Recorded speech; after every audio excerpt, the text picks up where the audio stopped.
Abstract కనుక చూస్తే 119 assembly సెగ్మెంట్లలో కాన్స్టిట్యున్సీలో BRS 50, Congress 31, BJP 14, Majlis 6, keen contest 18లో ఉంది.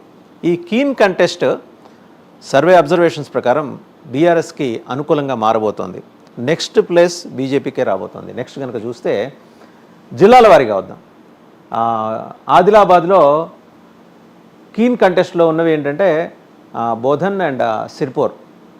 బోధన్లో అయితే కీన్ కంటెస్ట్ బీజేపీ బీఆర్ఎస్ మధ్య, సిర్పూర్లో అయితే బీజేపీ బీఆర్ఎస్ మధ్య. కాంగ్రెస్ ఆదిలాబాద్లో ఎక్కడ ఫ్రేలో కనిపించట్లా. మెదక్లో చూస్తే Sangareddy triangular contest Congress BJP BRS మధ్య.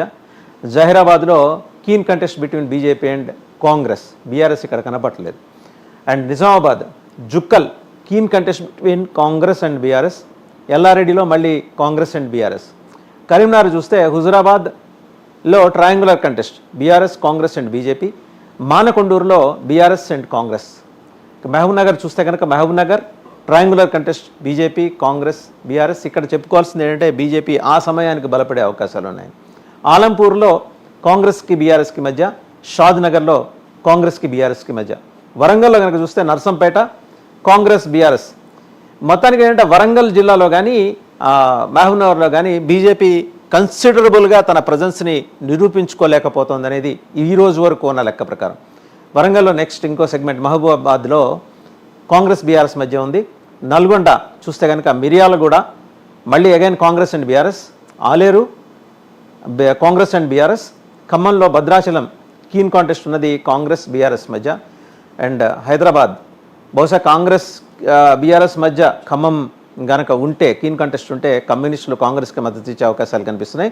హైదరాబాద్లో Nampally keen contest between AIMIM and Congress. In fact ఈ సీటు కాంగ్రెస్ ఆశించింది 2023 జనరల్ ఎలక్షన్స్లో. నారో మార్జిన్ తోటి they lost it to Majlis. రంగారెడ్డిలో LB Nagar triangular contest among BJP, Congress and BRS. Next కనుక చూస్తే what is your opinion of the performance and administration on Telangana government?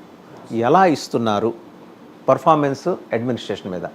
Very good అంటే satisfied 3% Congress government performance మీద, thanks to Hydraa, thanks to కూల్చివేతలు and thanks to కబ్జాలు. Good satisfied అనేవాళ్ళు 22% ఉన్నారు. Average satisfied up to certain extent 19%. So ఇది కూడా నిరాశజనకమే కాంగ్రెస్కి. Bad not satisfied, not at all satisfied 47%. ఇంతకన్నా మేజర్ దెబ్బ బహుశా కాంగ్రెస్కి ఉండకపోవచ్చు. ఎలాంటి అభిప్రాయం